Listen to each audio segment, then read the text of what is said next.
ભાવનગરમાંથી સમાચાર મળી આવ્યા છે। ભાવનગર શહેરમાં સુરક્ષા તંત્ર હાઈ એલર્ટ પર મુકાયું છે। સુરત પોસ્ટ ઓફિસને મળેલી બોમ્બ ધમકી બાદ સાવચેતીના ભાગરૂપે હાઈકોર્ટ રોડ ઉપર આવેલી ભાવનગર પોસ્ટ ઓફિસ અને પાસપોર્ટ ઓફિસ તાત્કાલિક ખાલી કરવામાં આવી હતી।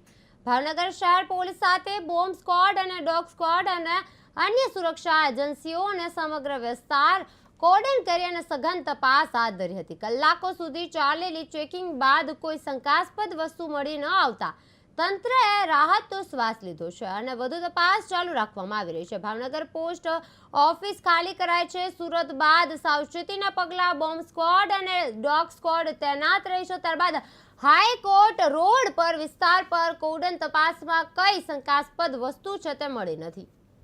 જનસંપર્ક અધિકારી ભાવનગર ટપાલ વિભાગ આજરોજ અમને અમારી ઉપરી ઓફિસ દ્વારા એટલે કે રિજન ઓફિસ રાજકોટ દ્વારા એક મેલ મળ્યો હતો કે પાસપોર્ટ ઓફિસને ઉડાડી દેવા માટેની ધમકી મળી છે। હવે પાસપોર્ટ ઓફિસ કઈ હશે એ નક્કી ન થઈ શકે એટલે અમને પણ એવું કહેવામાં આવ્યું કે તમે ખાલી કરાવો।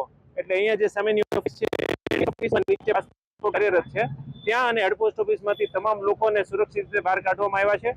જેવો અમને ઈમેલ મળ્યો એટલે તરત ને તરત અમે પોલીસને અને ફાયર વિભાગને જાણ કરી હતી અને ખૂબ જ ટૂંકા સમયમાં એ બંને કાર્યાલય તરફથી એક્શન લેવામાં આવ્યા।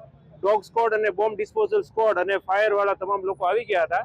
ત્યારબાદ Bhavnagar head post office premises, divisional office અને passport office ground floor parking અને ચેક